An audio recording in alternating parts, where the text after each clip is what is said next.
Welcome to Real Estate Success DFW, the podcast where top producing agents from Dallas-Fort Worth come together to share their stories and strategies behind their success. I'm Shaune Corbett, your host, and with over 300 million sold in the local real estate market and the honor of being best of D multiple times, I know what it takes to make it in this market. Each episode, we're going to dive into the world of real estate, learning from the very best in the industry. If you're ready to level up your game, you're in the right place. Let's get started.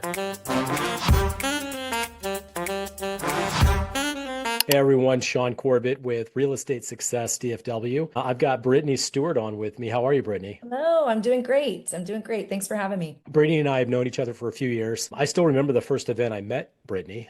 Oh, I don't know if she remembers this. It was an event in Cowtown. We were in Fort Worth Stockyards, and you were helping with the event that was going on. Your responsibility, I think, was to check in guests and things like that. And I said, hey, I'm here to help, whatever you want me to do. So I ended up doing that and joining that. Yes, and thank you. I do remember. Well, anyway, that's where we connected at. I think that was fantastic. And I know you are a broker. Are you an actual broker for EXP? Oh my God, no. I don't want the responsibility. I get asked. No, I'm kidding. No, I'm actually a licensed broker in Texas, Florida, and Oklahoma. But I just hold my own license. I'm under the EXP umbrella, but I have my team and everybody else. That liability is leveraged right on over to EXP. I feel you. I was a broker for about 10 years, and that was one of the biggest things when you cut the string there. You can sell a lot more houses and you can be a lot happier because you're not responsible for what your team's doing or any of that directly. Indirectly, of course you are, but absolutely. Well, I tell them, real estate agents are feral cats, and I'm my feral cat, that I'm done. I've reached capacity. So that's one of the biggest pieces I love about EXP is that I can leverage that responsibility and liability. So, yep. Well, I do a thing I call counterculture agent, where we talk about things that are counter to what you're taught or what you believe as a real estate agent. And one of the fundamental things I always start with is that the root word of broker is broke. I don't even put broker on almost anything that I do. I have an MBA as well, but I don't put it on anything. I don't think it's adding direct value for my clients or relationships, or even when I'm training and teaching. I don't know if it really adds much there. So I've kind of moved away from a lot of those titles. I don't have any certifications. I don't think I do, at least in real estate. And I've sold a ton of real estate without them. So I don't know if I really think it's going to do any value for me. And it does great for some. And I think if you want to really specialize, there's a really value add to it. But in general, I think those things are not necessary to be successful in real estate. No, they're not. They're not. And especially not, experience kills it all when it comes to the titles. They're great to have, and the certifications and accreditations are phenomenal, but it's not necessary if you're self-taught and you go to the school of hard knocks and have some great experience. It's not required. Talk briefly about where you got started in real estate. I always kind of like to start in that space, because most of us don't, go to school, high school, college, and then all of a sudden, hey, I want to go sell real estate. We somehow land in real estate at some point. What's your short version of your story? Yeah, so I just started actually publicly telling this story. I don't know why I held it so close to my heart for so long, but I wanted to be a psychologist. So I have a degree in psychology and human science. I was on my way to get my master's to do so. And my senior year, my brother became schizophrenic. And so I've been his caretaker, 23 years from now. And I thought to myself, how am I going to take care of this grown man who's going to eat me out of house and home and provide? And I just pivoted. I had always thought about real estate. So that's really and truthfully how I started. I graduated from college. I got my real estate license in 2004, went to college in 2004. And started doing it. I moved to a new town. I didn't really know anybody. I tell my agents all the time, I sold $10,000 my first year. It's a tough business, but everybody's got to start somewhere. And truthfully, that's how I started. I now have developed obviously a passion for it, and it's provided me a lifestyle, for myself and even for my brother and my kids. But that's honestly how I got started. Okay. So we go from psychology over to selling houses. I use psychology every day. Yeah, there's absolutely. Well, easy. There's psychology in everything, right? Oh, I always say. And it's funny because we talk about in our position, we end up being real estate agents, kind of the center of a lot of businesses, right? We got title, we got warranties, we've got survey, all these different things rely on us. And we get calls every day from vendors wanting to do more business with us, right? But there's also working with people directly, and you know more of their story than anyone else will. And Hmm. that's the psychology element. You know, why are we moving? What's our motivation? What's holding us back? What's where do we want to land? Where do we want to end up? And there's a big element of that in our business as well that's, not represented very well sometimes. For sure. People say it all the time, but I think just knowing people's personality types and then being able to offer support. I think I mean, that's a lot of mentality around it is being an agent and guiding them and being supportive in one of the biggest transactions of their lives. So I definitely use it. I got my money's worth for my degree. Well, very good. Well, how long you been with EXP? So I've been with EXP 3 years. I joined 3 years ago, and myself and a few other of my friends from across the country, we all joined together, and it's been awesome. I love it. So you didn't have a whole lot come on with you. Did you build when you joined here, adding agents, or how did you attract agents to join you? Yeah, I mean, I did have quite a few to start off with, so I was extremely fortunate on that. I did have a few leaders with that, but I've got a few friends that really believe in the model, and including myself, and they're great attractors. But everybody always asks me, I'm not one of those attractors who's going out knocking doors and cold calling. I don't. I tell my story, and it's the truth, and it's authentic to me with EXP. I sold maybe like 60 houses or so prior to coming to EXP, and then I sold 132 last year. So it's just surrounding yourselves around that collaboration. And the environment that I moved myself into was phenomenal for me, and I was ready for that growth to rip off and duplicate what other people were doing. But it's more so of telling your story, like this is how and this is why. And a lot of it does have to do with grit and showing up, but a lot of it has to do with surrounding yourself around other people who help get you where you want to go to. Okay, I'm going to give you some things to kind of think about. All right. So I look at the industry, right? When sellers and buyers, because I'm going to go into your team thing, I'm going to stay with your point. When Yeah. sellers and buyers got information in the internet brought them so much information that there was less value with the broker, and they started having more value with the person that's going to solve their real estate problem, right? So the Right. brand, the brokerage, the building, all those things lost value. And the end user, the actual retail buyer and seller, were working with agents. And you know that the transition from broker run business to agent run business has been Yes. pretty, big. And that's Right. kind of the biggest thing that most of us have. We have the leverage, we have the strength. If we're selling real estate, all the brokers want us. And it's really flipped the whole thing upside down where agents are running the business. I say all that because one of the things that really worked well, I think early 2000s into maybe 2010, 2015, is KW brought out the real emphasis on teams. Right. Okay. And they had the team. And again, now we're still leveraging branding and we're still Mhm. leveraging a lot of those type of things. There are certain benefits for teams, right? Economy of scale, Right. touching more people, being more efficient, having people dedicated to Mhm. specific things and being better. There are a lot of great things about teams, but a lot of it I feel like is still moving even away from that into, I call it a referral based model in a simplistic term. There's probably even a Mhm. better way to describe it where each one of our opportunities, I now work a deal with you, Brittany, and said, hey, I've got a buyer. I know you're like in the McKinney area, right? Right. Right. I've got a buyer in McKinney. I know you'd be awesome at it. Why don't you take care of it and we do a referral? And then that's the deal, right? Just as simple as that, like just you and I work out something. And Yes. then all of a sudden I say, hey, I keep getting more and more opportunities up there. How about you just handle all of them for me? And then we'll work out a structure that kind of, works out well. And I always do start stops on all structures Right. because I want to have the opportunity for you to fire me to fire you. Anyway, I'm telling you all this because I feel like the team model is another one of those that's going to eventually start to shake out, and we're going to have more power in the individual agent even beyond that. What do Right. you think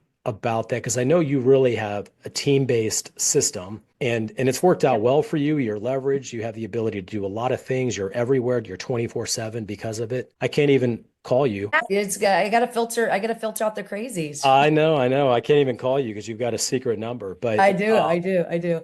Well, but so talk believe a it or little bit not, about that. I will. I think that the team concept is pivoting, and I actually run a micro and a macro team. And so I learned this from Colton Whitney, who's with Fast Forward Movement at EXP. And I've learned from there's several big agents who run this model. I personally like this model, and I'm going to explain it to you guys, here shortly. But it does, you're exactly right. It's kind of like the brokerage, and then the team goes to be a mini brokerage, essentially, is what you're doing. But there comes a point where there's a bandwidth and capacity of every agent. So if you're proving yourself and you're the billboard for the business, I always say I'm the doctor, right? So you're the doctor, you're the face. There's only so much that you can do.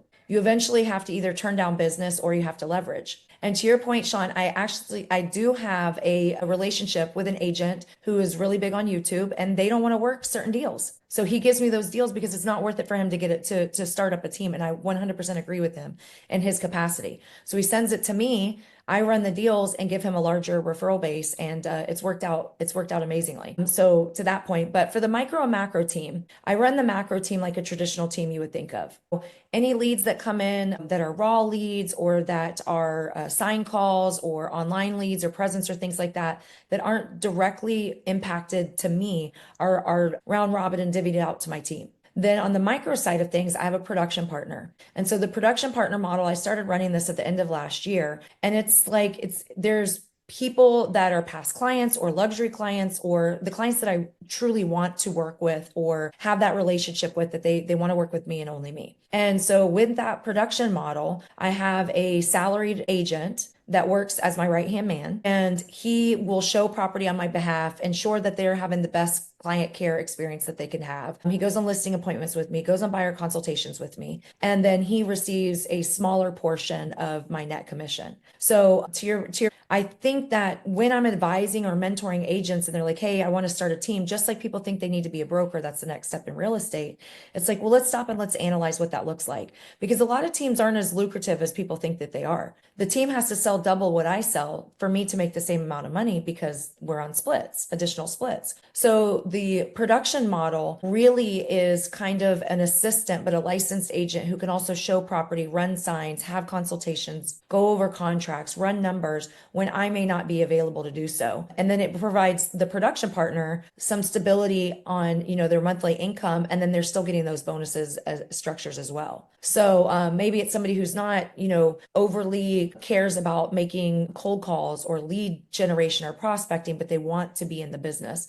It seems to be a really good hybrid that has served me pretty well for the last 6 to 8 months. Have you done some things to protect your time? Meaning, what kind of boundaries? Because Yeah. we all know agency can be whenever a client wants something, right? I mean, that's kind of the general thinking. What have you done to kind of work through that and develop some type of system or when you won't work or how you Yeah, do your I hours? do. How do you handle that? It took me a really long time. I came from a scarcity mindset. I used to judge agents who'd be like, I don't work on Sundays. I'd be like, oh my God, how do you not work on Sundays? I was extremely judgmental to that. But I started by protecting my time on Sundays. I like to go to church and I would find myself every Sunday having to do something else and it fell off. And I was like, you know what? I can't do this anymore. I live by my calendar. I have an appointment on Sundays. It might be with God, but I'm not showing properties and I'm not doing appointments, Sunday mornings through after I finish, Sunday lunch with my family. So I started with that. Then I started doing kind of office hours. So I did things like my voicemail says it. If you're reaching me, I typically work 9 to 7. That doesn't mean I'm maybe not going to work 7:05, or it might mean I'm taking off early at 4:30 one day. But I started that message and streamlining that message on my voicemails, on emails, on my buyer consultations, on my seller consultations. And then in addition to that, I know you're joking about it, but in addition to that, I have an answering service. It's not that expensive, but instead of people calling and speaking to no one or not leaving a voicemail, and I learned this from Kyle Whistle, I have an answering service. And so anyone who calls, my phone is answered before the third ring, no matter what. So yes, I definitely protect my time. At 7 o'clock, when I'm done leaving out, I'm turning on the answering service. It's answering my phone calls. Now that doesn't mean I can't get a message and happen to see it, or I'm waiting on a call or things like that and return somebody's phone call, but I have to. My phone rings like 40 to 60 times a day. That's all I'd be doing is answering the phone. So I can relate to that for yeah, sure. yeah. I would say 60 would be a light day for sure. Have you ever considered just turning it on indefinitely? But my answering service, I mean, they do. I have my assistants answer during business hours if I'm on appointments or things like that, or if their phone rings 2 or 3 times and they catch it before me, then they answer it. But yeah, I've considered that. You do get some negative kickback and feedback, but I just tell them, listen, I have a family. I'm a single mom. I have family, I have kids, and I have to prioritize and have things like that. And we get so many sales calls, Yes. we I get mean, so yeah, many that's sales calls. 50% of them are Oh, nonsense. no, but we pay to be found. So we're Yeah. going to be found by the good, the bad, and the ugly, is what it is. I'm So. thinking, so I kind of have a thinking where, I have a general philosophy because I have 4 kids. I have a 4, 6, 9, and 10-year-old, and my wife is a teacher. So she's working at the same time I'm working. And then I have stuff going on in the evenings because I'll get phone calls and stuff. And she's got to be home and we got to take care of all the kid things. I generally have a rule that I don't I'm not available weekends and evenings. And that's Right. a hard thing to do in our space, but my general thinking and the way I approach this is it's all about what's our goal here. If Right. I'm not going to hold us up from a transaction, then it doesn't affect you, and that can be the case at any time, right? So in the evening, we're generally, unless we're showing a house, generally there's nothing going on that can't be done the next day. Right. So I don't really put a lot of stress on that. But if it has to be done now, I'll get it done now. I mean, I have Right. staff and things that can take care of things for me. But Yep. I Yep. just think as long as you're not holding up the opportunity or the deal for the client, everybody's good and we still can Yes. protect our boundaries. And I think too, setting that expectation properly with buyers and sellers. I think that the real estate industry, some of it's our fault because we do things in immediacy and we do it when the clients are ready. But if you look at the insurance industry or lenders or bankers or anybody else, there's an expectation if you call it for business hours, it's probably going to get, taken care of the next business day. So yes, but I think setting that expectation and those boundaries and having those conversations, are great. And I always tell people, I say it's kind of cliche, but nobody dies in real estate. Like this is not a life or death, situation. Yes, there's time sensitive and urgent matters by far, but a lot of things, letting someone can't open a lockbox or something like that. Those are sometimes things that can wait to be replied to the next day. Yeah, with nobody dying. I like that. Yeah, I tell my team all the time, nobody dies in real estate. Like we're not dying here. This is all manageable. This is not life or death. Do you have a really good, juicy mistake you want to share I have lots. that would be something that we can learn from? Yeah, I think that my first real big mistake, it's etched in my brain forever. My first big mistake is you got to know your contracts. You have to know your contracts. So I started practicing in Florida and my neighbor was in the Navy and she was a single mom and she was purchasing a property and we were so excited for her. It was $99,000 property, by the way. So, it was big money back in those days, but we had check boxes for closing costs. And I just didn't check. I didn't check that the seller was going to pay the customary closing costs for the seller. And my commission was not going to cover that error or mistake. And so I just remember the way it made me feel. I felt horrible. I felt incompetent. And I also felt so bad for the single mom. And, and thankfully the agent was amazing. And we went back and there was a counter and we remedied it. But it really taught me right then and there, you have to know your stuff. Everything within real estate is in the bounds and the confines of the contract. You got to know your stuff.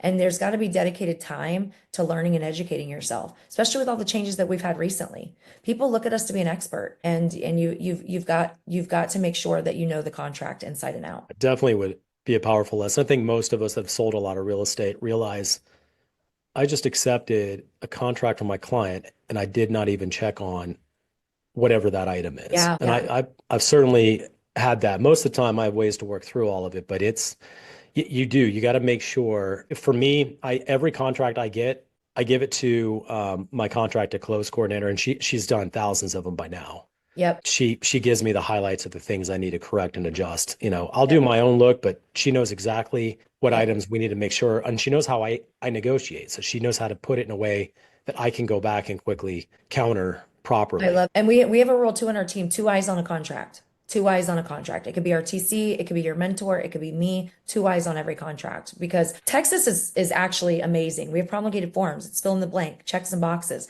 Yeah, there's only like 8 or 10 boxes that you're really even negotiating. So you don't got to read a whole lot. Exactly. But in Florida, we are the wild, wild west out there. Every county has a different contract and the FAR bar is different than the NEFAR. And this might be customary in this area. It's not customary in the county next to it. So it was very tricky, but it taught me very early that people are entrusting me with a big purchase. And I have a duty to educate myself. And listen, we're all human. Like we're going to make mistakes, but that one was, I should have known better.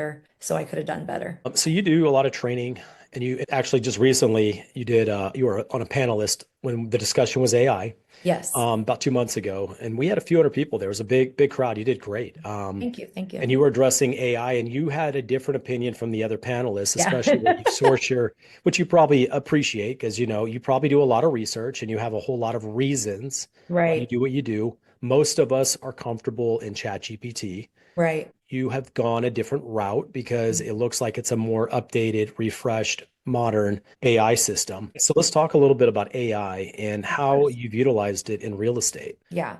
So AI has been a hot topic. I've actually taught on it several times in the last month, and I'm by no means an expert. I tell everybody this. You don't need to be an expert to do this. I just started using it very effectively. And so one of the biggest things is I'm an Android girl, I'm a Google girl, I'm a Gmail girl, and I know that everybody has their own, aspects on that. But I started using Gemini, which is Google's, is the parent company. It's their AI tool. And I did that because there was a time when ChatGPT was not up to date. It was lagging, it was behind. I hear that the technology is getting better. And there's some things that I've learned from teaching AI and artificial intelligence as well that I've started utilizing in ChatGPT too. But as long as you pick one of the big companies, I think you can't go wrong. But I use AI for so much stuff. As you just saw, Shaune was kicking it out. Fixer has been a life changer for me. I mean, we get that for free as an Icon agent at EXP, but it goes through and tags and auto responds and drafts a response to every single email that comes through just about. I could not do what I do without AI. I use it for so many things. Email management, calendar management. Fixer will go through and tell me when I have empty blanks. If somebody asks for an hour-long appointment, it will literally say, here's the next 3 blocks that you have that this could be available. I click on the calendar and it does all the magic. Whereas before it was me taking a screenshot and pulling out my phone and looking at my calendar and making sure that my assistant knew and what do we call this? Who's invited? All these things. So that's been huge. I also shared Otter, OTTR has been phenomenal at listing appointments. When I go on a listing appointment, setting it on record and talking about the house and the property, the timeline, talking about everything that there is to at the listing appointment so that then my assistants can go back and read and transcribe. They know the price, they know when photos need to be ordered, they know all of those types of things. So those are some good qualities and tasks that I've started using to leverage my time and energy there. What else did I share? Opus is another big one for photo editing, video editing. So I've started utilizing that. Are you using that, the short clip? Is that what you're talking about? Yes. It'll do Yep. Opus clips. Yep. Sorry, my daughter walked in. Yeah, I can't do the Opus is I used it initially. Originally I was doing Opus clips and it didn't create the kind of quality and things I was looking for. But I hear it's come a long ways. Yeah, it has. It has. And sometimes I don't love the auto typing and the way that it comes block type, but if you've got Talking a about the captions. yeah, the captions. If you got a quick clip and you want to know where do I take this? What is SEO crawling? What are people picking up? It's a great way to do that. So I do have a video editor that I'll utilize a lot in a social media manager, but I find that Opus is a great tool to kind of, flip things around. Same with ChatGPT and virtual staging. I don't even use Box Brownie anymore. I love them. They're a great company, but ChatGPT can crank them out for free. I pay for the $20 a month subscription and they're great. So They're you do virtual stage. I just watched that. Someone was doing a presentation. They were talking about using ChatGPT, and they said, "Hey, take this room and make it modern, whatever." And it puts in the furniture. And then what he was actually showing wasn't that. What he was showing is he can say, "Okay, now I want the real furniture. Go find all the furniture for me, and then tell me where to go to get it all, and give him a budget." like So it went how? out there and found the closest matches within the budget that you could spend. So Wow. it's pretty cool stuff you can do with Yes. ChatGPT. So using the photo, so he added a couch and it automatically did all this. And he said, okay, now I want to build that full amount of real staging. How much would that cost? Or can I get it done for about $3,000? And it went out there and found all the furniture, the nightstands, the coffee table. He did all of it live. I mean, Right. it was incredibly slick. No, it's getting really smart. Getting We really use smart. the one of the original, I wouldn't say original, virtual staging's been around for a while, but it's a company that came out probably about a year and a half ago. And I feel like it was just a bunch of college kids put Yeah. together this virtual staging deal. And it Right. wasn't expensive. I think it was like, $30 a month and you get, 6 photos. Mhm. And now I think I went up a little bit on that. Now I get like 20 photos. Right. So it's enough for me to cover, 3 to 4 listings. And I've been doing that consistently with my listings, but Yes. I It just makes a watched difference. ChatGPT do it. So you use that for your virtual staging? I do. I do. And I think even when we talked, I stopped using the company. I was using an AI company too that charges like $1 a picture, something like that. And I just started using ChatGPT. It's just easy. It takes a little bit of time. It's not instantaneous. And like yesterday I did one and the nightstand was in front of the doorway. So I had to give it a little more direction to do that. But man, all of these things that you can totally do. We learned about Lovable. the AI website. Lovable is, you'd go in there and it's almost like you're talking to Chat GPT and you ask it to make websites. It makes personalized websites. I know people are doing that as pre-listing marketing tools. They're going and saying, I'm going on a listing presentation for 123 Main Street, pull all the details that you can, including a front image of the home, and build a website and tell me who the ideal buyer is for it. I mean, it will blow your mind. And you can do this like this for a pre-listing. I mean, you're going on 5 to 6 listing appointments a week. How many people are doing that? How many agents are doing all this pre-packaging prior to even gaining the listing? They're not. But now you have these instantaneous ways and these very low price and or free artificial intelligent tools to kind of go across the circuit. It's really, really cool. It's awesome. I like that. I'm going to go back to, where we start from, because you have to, generally, all of us have to have some platform to start when we're getting into AI, right? Right. I kind of attest it to like different versions of the Bible. Right. Okay, so Yeah. you've got like New King James, you've got NIV, you've got NASB, you've got the more paraphrased versions like the Living. Right. And my advice generally to people that ask which one to utilize is it just use the one you're going to read. Right. I Yep. use ChatGPT, and sometimes ChatGPT is probably going to be better than Gemini. And then other Mhm. times Gemini will come out and stay ahead of ChatGPT and the amount of data it's collecting and being able to Right. utilize. And the new version of ChatGPT has the option that it can go and scrub the web, but you're going to wait.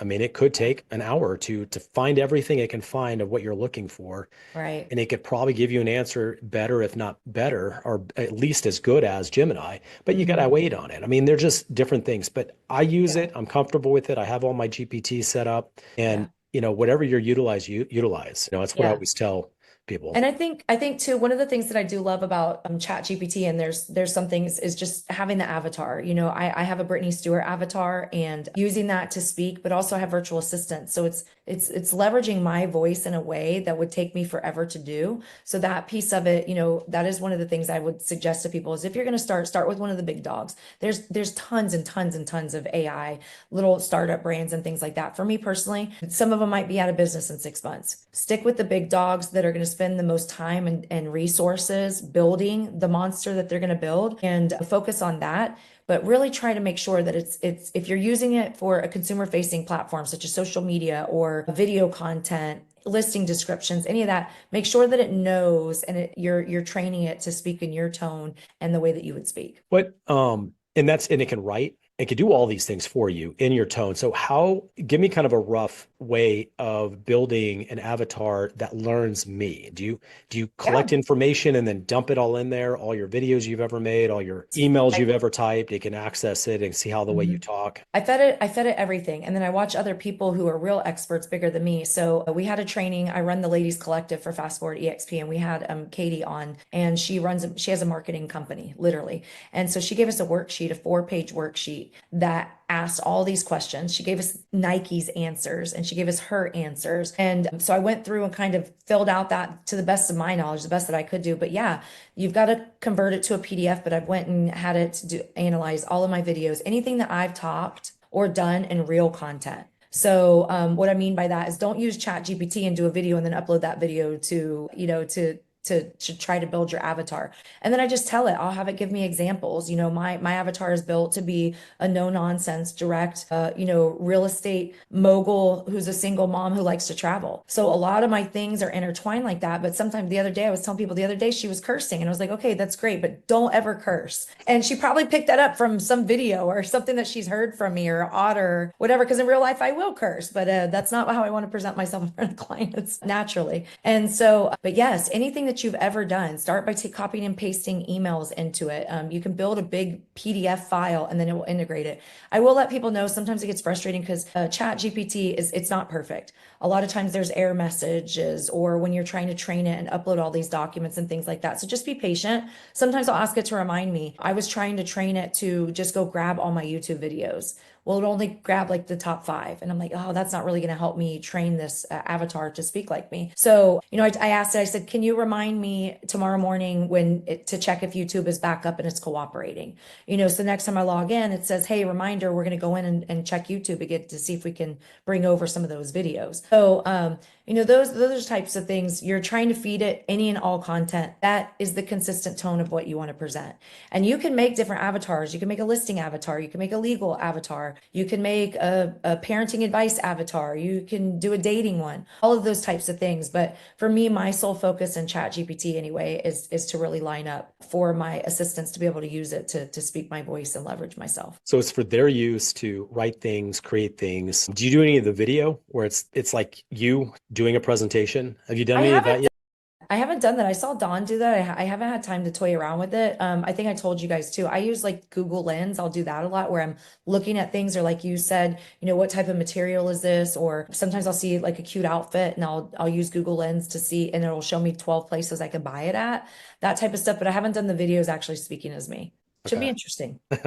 I did the pictures and I had like 6 fingers, so I guess I gave up. Who knows? Maybe it's one of those quirky things you were gifted with. Right, right. I mean, I liked it. I could use extra hand anytime. So we did some fire hose stuff today. Lots of big things, lots of things moving. So I'm a brand new agent. Where do I start? Just Yeah, give me some basic advice. And then I want to yeah. move, once I've done the basic, what's it look like to get into the 1% club? Yeah, absolutely. So I think the basic things that I always advise people is treat this like a job. It's a hobby if you want to make it a hobby. If it's a job, you need to be working 40 hours a week. And where do you start? Because kind of you don't, there's no schedule of real estate. You're not clocking in, clocking out, but start with the people you know. Build your database and connect with your database.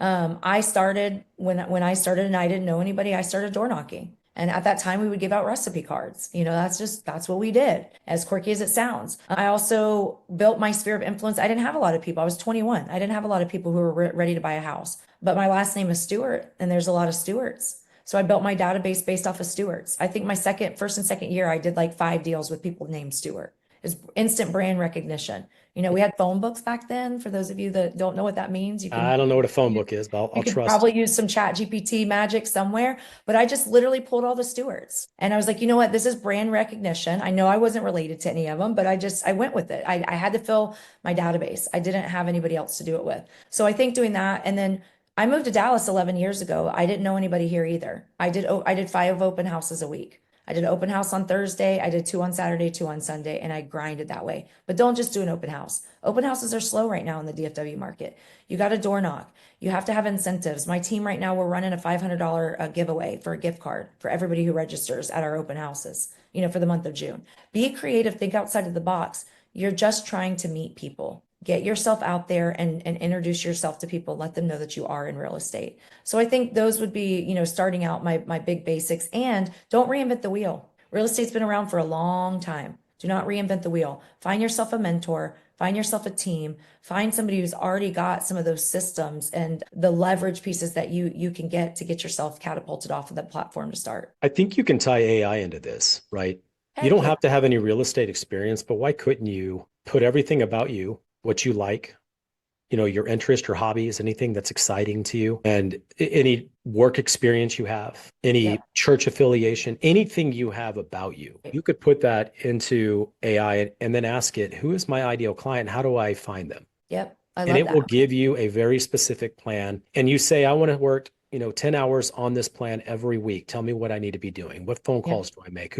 What meetings do I go to? Yes. Yeah, AI is insane. We used to have worksheets for this kind of stuff. Find your Yeah, ideal client. And what I love about AI too is go and find out who has those similar interests that's already a realtor and have AI analyze what they're doing. That's an even bigger one. Is sure. this is who you want. This is who you want to reach up to. What are they doing? How can you find that out? So AI could 100 it is I don't want to say it's easy because this business is not easy. It is not. You have to have grit. You have to accept rejection. You have to tirelessly continue to show up every single day. It's very difficult, but it's simple. This is a relationship business. And if you use tools like AI and mentors and people like that to pencil out your business plan, go get it. Awesome.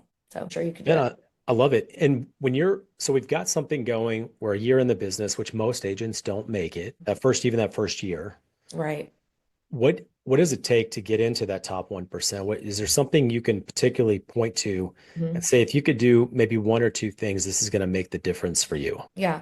I don't know if I can point it back to like one or two things specifically. I think it's just continuously focusing on income producing activities. This is a numbers game, it's a funnel. You have to feed it with leads and prospects and then continue your follow up and keep going down. So I don't think it's one thing. I think it's the be relentless and don't give up. But be truthful and honest to yourself. A lot of us pretend, even on my team, I tell them all the time, you think you're working, but what did you accomplish? What did you really do? I work in blitz. I'll like hardcore, no interruptions for like 20 minutes. And then I'm kind of like have Real Housewives and music playing and whatever. And then I get back to it and get 20 minutes. I'll do it. We did it in my office the other day. I was like, nobody speak. Everybody go in and work really, really hard. I mean, I prepped for a listing. I did so many things in like 30 minutes, but you've got to be hyper focused on what you're doing and be honest with yourself. So if you really want this, you've got to put everything in it to get it. And it's just focusing on those income producing activities, calling, open houses, meeting people, mentorship,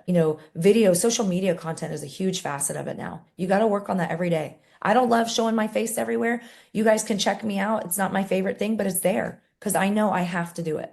It's part of the business. So pick your 2 or 3 levers that you really want to focus on and work day in and day out on those. And I know if I were at home, I would be incredibly distracted. So I've Oh, been in an office for more than 10 years now. And I come in here, there's no fun stuff to do here. I'm yep. here and I only work probably about 6 to 7 hours at most straight. And I'm Right. very intentional, intense. But at home, I'd be nonstop distracted. That's I an have an important office element to me. space. I have an office space, thankfully, and I love to go to the office. As you guys saw, like my kids they're relentless too. They got that from their mama. My daughter's trying to sell cookies right now, literally door to door selling cookies. I mean, you got to bunker yourself down to some extent. And the office can be dangerous too, because the office can be social as well. But I feel like if you can get yourself out, even if you have an accountability partner to go have coffee with every single day, that you guys are going to work. The difference is the energy of being around other successful, dedicated people, miles. I mean, it's a recipe that you can't even imagine. So I strongly encourage you to get yourself around some people, but also build a bunker. I love it, Brittany. So how do we find you? Is there anything you want to promote or share? Yeah, I know that you asked this. Those are on the horizon. Shaune, I'm not quite there just yet, but to find me, Instagram, Brittany Stewart Realtor is the best place to find me. My Facebook is maxed out. And I do a lot of things out of the kindness of my heart because I want to pass the torch on to the next generation and we give back a lot to the community. But I don't have anything just yet, coaching or programs like that I could pitch yet, but stay tuned for that. I love it. Thank you, Brittany, for doing this with me. Thanks for having me. Of course. Absolutely. And thank all of you for joining us in this podcast episode. If you haven't, please subscribe. I'm looking to continue to build this. I'm only building it organically. So one agent at a time, which is my primary audience. And if you know someone that would be good for doing the podcast, reach out to me as well. Until then, have a high performance week and thank you for joining. Thanks, Shaune. That wraps up another episode of Real Estate Success DFW. I hope you're leaving with new insights that push your real estate career forward. If you enjoyed the show, please be sure to subscribe, leave a review, or share it with fellow agents who's ready to succeed. And if you're interested in working together or have any questions, I'd love to hear from you. Reach out to me directly. My personal phone is 214-228-0383. Let's connect and make real estate success happen together.